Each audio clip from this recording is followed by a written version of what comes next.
Welcome to Journeys of Faith. The title of this audiobook is The Life of Saint Philomena. It is narrated by Bob and Penny Lord, and it was written, and the authors are Bob and Penny Lord. Thank you.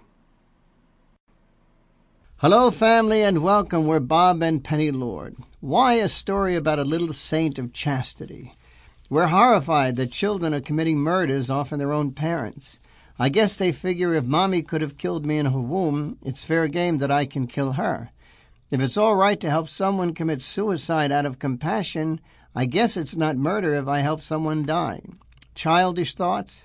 Pope Paul VI prophesied in Humanae Vitae, if we use birth control, it will lead to abortion, which will lead to euthanasia, and we add, to shortening the life of those whose quality of life is not worth living. Are we like that monster Hitler thinking of a master race of clones? Pope John Paul II speaks of the culture of death. Sin is like locusts that swarm over a healthy field of flowers, devouring and then destroying all they cannot ravage. This story is for parents who have the responsibility and God-given right to save their children. Youth of the world, look in the mirror Jesus holds up to you, the saints you are called to become. Do not look in the twisted, distorted mirror the world holds up to you. Before we begin the heroic story of this young early Christian martyr, we want to tell you a little bit about where she was found, the catacombs, the holy places where the early Christian martyrs for the first 300 years were brought to be buried and remembered. The catacombs were hidden passages where popes, bishops, priests, young and old alike, rich and poor, those of royal estate kneeling beside serfs, princes, and paupers, all brothers, all Christians who loved Jesus, worshipped on the tombs of the martyrs.